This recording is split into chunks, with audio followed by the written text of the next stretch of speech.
Every time I went home from school, I had to go through a dark underpass below the highway. There was no other route. There lived an elderly homeless couple. Nothing could have prepared me for what was about to come. I was 12 years old when it happened.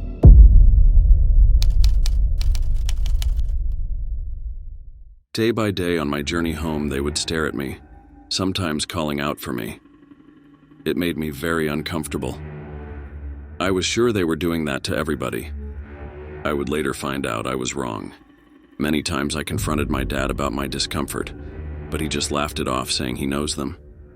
He said they're good people that made a few mistakes in the past.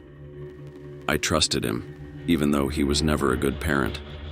He often left me home alone for days at a time, getting drunk with his homeless friends. He was an alcoholic. I'm sure my mom would have shrugged it off as well. I never knew her, but from my dad's stories, she doesn't sound like a good person. Meanwhile, the couple never stopped harassing me. It just kept getting worse. It went from intense staring to calling out for me to showing me gestures signifying hugs and kisses. I always ignored them, not even glancing in their direction, until one day they told me to sit with them. It sounded different. It was like they demanded it. My heart dropped, but I just walked on. The man aggressively stood up and shouted, "Hey, I'm talking to you." I heard his footsteps getting closer, but I didn't run. With an angry voice, he said, "Listen here, kid. You will obey us." He grabbed me by my hair and sat me down in the woman's lap. She was very dirty and smelled like rotten food. All around us were needles and empty liquor bottles. For about 2 hours, I sat there answering the man's questions while the woman was groping my hair. I felt terrorized, but was too scared to do anything. Eventually, they said I should go home, but I wasn't going alone. They walked me to my house, and to my surprise, they knew exactly where I lived. I immediately told my dad everything. He looked at me with a worried face and started laughing. With his alcohol-reeking breath, he said, "Stop whining and be a man." I went to my room and cried. The thoughts that were circling my mind were absolutely terrifying. I didn't know who to ask for help. The next few weeks were exactly the same.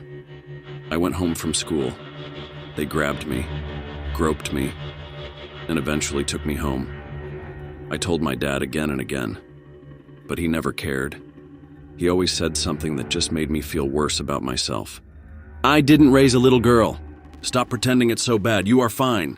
Quit whining and go to your room." One time when the couple brought me home, my dad kindly greeted them. It's like he didn't listen to a word I said in the last month. He decided to go out with them. With a smile on his face, he said, "I'm going out with your buddies for a drink." It was clear he never cared about me, but little did I know, he won't be returning that night, or ever. The next day, after my daily ritual with the homeless freaks, they walked me home, but this time, they welcomed themselves in. It's like they knew my dad wasn't home. They tied me to a chair and the woman started preparing food. With absolute terror going through my mind, I yelled at them saying my dad is about to be home any second. Without saying anything, the woman just chuckled and continued cooking. While tied up, they fed me some chicken that was completely undercooked. It was disgusting. Afterwards, they chained me to my bed, making me unable to move. I saw them settling down in my dad's room, sleeping in his bed, wearing his clothes. They started referring to me as son. After 3 weeks of living in this hell with 2 delusional strangers acting like my parents, I realized this is now my reality. Eventually, after missing school for so long and my dad not responding to calls from the principal, one of the teachers came up to the house to check on me. We were eating lunch when he rang the doorbell. I could see the couple get very scared. I knew as soon as they opened the door, I'll scream and hopefully be saved. They checked who it was from the window but never opened the door. I was fed up with life, so I tried my luck. I yelled out for help. Nothing happened. The man and the woman forcefully laughed in my face, and the day went on as usual. Sometime later, I heard a loud bang. It was the police. The teacher heard me. I told the cops everything, and those monsters got arrested. We talked about my dad, telling them the homeless couple must be the reason he is missing. He was never found, and nobody was charged for his disappearance. I ended up in an orphanage but never got adopted. At 18, they gave me a job at a toothbrush factory, and that is how I make my living. I never saw my dad again. I have no idea what happened to him.